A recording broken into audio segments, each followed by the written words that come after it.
ജീവിത തിരക്കുകൾക്കിടയിൽ അനിവാര്യമായും ഒരു വ്യക്തിയുടെ ചിന്തയിലേക്ക് കടന്നു വരേണ്ട ചില കാര്യങ്ങളുണ്ട്. അതൊരു പക്ഷേ നമ്മുടെ ഓട്ടത്തിനിടയിൽ സ്വാഭാവികമായും ഓർമ്മകളിലേക്ക്, മനസ്സിലേക്ക് കടന്നു വരണമെന്നില്ല. പ്രത്യേകിച്ച് ഈ ഒരു സമയം, ഈ ഒരു കാലം ഓരോ വ്യക്തിയെയും സംബന്ധിച്ചിടത്തോളം ഒന്ന് കഴിഞ്ഞാൽ അടുത്തത് എന്ന നിലക്ക് എന്തെങ്കിലുമൊക്കെ ഒരു കാര്യത്തിൽ എൻഗേജ്ഡായിന് എല്ലാ ആളുകളും. ഒന്ന് മാറിയിരുന്ന് ചിന്തിക്കാൻ, ഒഴിഞ്ഞിരുന്ന് തൻ്റെ ജീവിതത്തെ വിലയിരുത്താൻ, ഒറ്റയ്ക്കിരുന്ന് തൻ്റെ ജീവിത ലക്ഷ്യത്തെക്കുറിച്ച് ആലോചിക്കാൻ പലർക്കും ആ ഒരു നിലക്ക് സമയം ലഭിക്കാറില്ല, അല്ലെങ്കിൽ നമ്മൾ അങ്ങനെ സമയം കണ്ടെത്താൻ ശ്രമിക്കാറില്ല.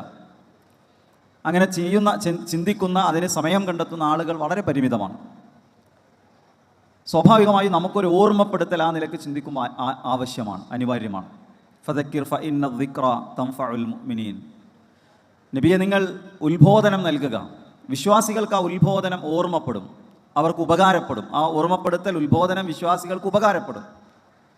നമ്മളിങ്ങനെ ഒരു വഴിയിലൂടെ സഞ്ചരിച്ചുകൊണ്ടിരിക്കുമ്പോൾ അതിൻ്റെ ഇടയിൽ നമ്മുടെ ചിന്തയെ ഒന്ന് ഡൈവേർട്ട് ചെയ്ത്, ഒന്ന് വഴിതിരിച്ചു വിടാൻ, നമ്മുടെ ജീവിതത്തിൻ്റെ അവസാന നിമിഷങ്ങളെക്കുറിച്ച്, മരണത്തിന് ശേഷമുള്ള ഖബറിലെ ജീവിതത്തെക്കുറിച്ച്, അതിനപ്പുറമുള്ള പരലോക ജീവിതത്തെക്കുറിച്ച്, ആ ഒരു ഏരിയയിലേക്ക് നമ്മുടെ മനസ്സിനെയും ചിന്തകളെയും ഒന്ന് തിരിച്ചുവിടാൻ ഇത്തരം കൂടിയിരിക്കലുകൾ, ഇവിടെ നടക്കുന്ന സംസാരങ്ങൾ, ചർച്ചകൾ എല്ലാം നമുക്ക് ഉപകാരപ്പെടും എന്നാണ് വിശ്വസിക്കുന്നത്. കഴിഞ്ഞ